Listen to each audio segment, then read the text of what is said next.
खांसी की बेहतरीन होम रेमेडी, घर में आप इजीली इसको यूज कर सकते हैं, इजीली बना सकते हैं। हर पंसार स्टोर पे, यूरोप है, जीसीसी में है, पाकिस्तान में है, इंडिया में है, जिधर भी है पंसार स्टोर पे इजीली आपको अवेलेबल होगी। काकड़ा सिंगी, वो खुश्क खांसी है, बलगमी खांसी है, दमा है, सांस रुक रुक के आता है, उसके लिए काकड़ा सिंगी लें।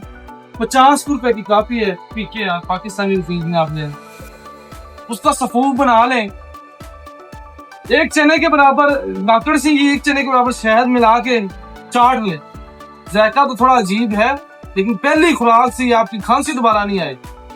लेकिन 3 दिन मुतवातर इस्तेमाल करना, सुबह शाम एक एक खुराक लेनी है।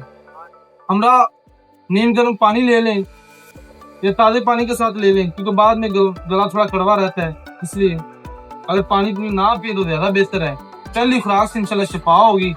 और ये फार्मूला या होम रेमेडी कोई बताता नहीं है, अगर हम 3 चीजें बता दें तो फिर हिकमत खाना तो बंद हो जाएगा ना। बाकी मशवरा था और कामयाब तरीन फार्मूला है, और ये हम अपने मरीजों को, पेशेंट्स को बना के यूज करवाते हैं। हमारी खिल्लत पे स्ट्राइक होती है, नब्ज मिजाज चेक करके दवाई देते हैं, जबानी कलामी ये वो मशवरे, लेकिन ये एक ऐसी चीज आपको बताइए जो हर मिजाज पे सूट बैठती है, ठीक है ना। बाकी मेरा नंबर नीचे दिया गया, किसी किसी इंफॉर्मेशन चाहिए राब्ता कर सकते हैं। वस्सलाम अल्लाह।